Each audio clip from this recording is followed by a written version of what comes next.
రకాల పద్ధతుల్లో నేర్చుకున్నటువంటి వాస్తు పండితులు వాళ్ళకి నేర్చుకున్నటువంటి విధానాన్ని బట్టి ఆ యొక్క గణితం అనేది చేస్తారు. మన తెలుగు రాష్ట్రాల్లో ఎక్కువగా ఉండేది ఒక గణితం ఉంది.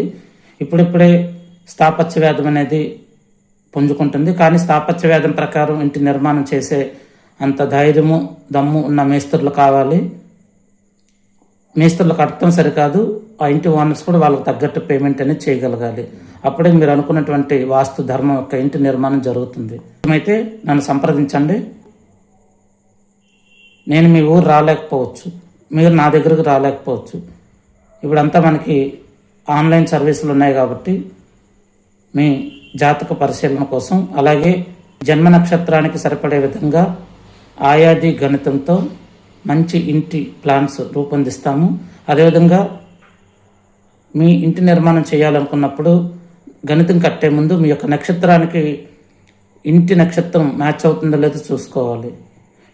కాబట్టి ఎవరైనా సరే ఇంటి నిర్మాణం చేసే ముందు ఒక మంచి గణితం కావాలన్నా, అలాగే మంచి ఇంటి ప్లాన్ కావాలన్నా మీ యొక్క జాతకం ప్రస్తుతం ఆ సమయంలో, అంటే మీరు ఇంటి నిర్మాణం చేయాలనుకుంటున్నారు, లేదా ఒక ఇల్లు కొనాలనుకుంటున్నారు, లేదా ఒక స్థలం కొనాలనుకుంటున్నారు, మీకు ఆ సమయంలో మీకున్నటువంటి గ్రహస్థితి ఏంటి, చెడు గ్రహాలు ఉన్నాయా, మంచి గ్రహాలు ఉన్నాయా, ఒకవేళ చెడు గ్రహస్థితి నడుస్తూ ఉంటే కనుక దానికి నివారణ ఒక రెమెడీ.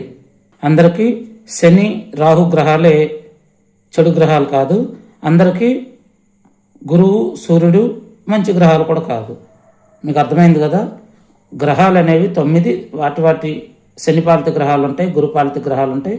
వాటిని అనుసరించి వాటికున్నటువంటి లక్ష్యాల మీద, వాటికున్నటువంటి లక్షణాల మీద అవి పనిచేస్తూ ఉంటాయి. జాతకంలో తెలుసుకోవాలి, చెడు గ్రహం ఉందా, సరే నేను ఇల్లు కొనాలనుకుంటున్నాను, నా దగ్గర డబ్బులు ఉన్నాయి, కానీ ఈ చెడు గ్రహస్థితిలో ఎన్ని డబ్బులున్నా మీరు ఇల్లు కొనడానికి ముందుకు వెళ్ళవు.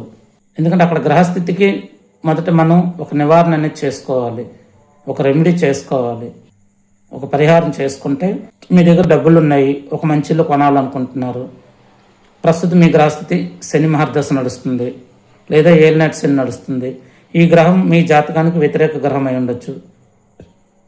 అప్పుడు మీరేం చేయాలి?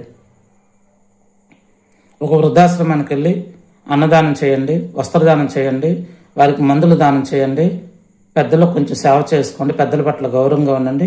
ఆ రెమెడీ చేసుకున్న తర్వాత మీరు ఇంటి వైపు కదలండి, మీ పని ఖచ్చితంగా అయిపోతుంది.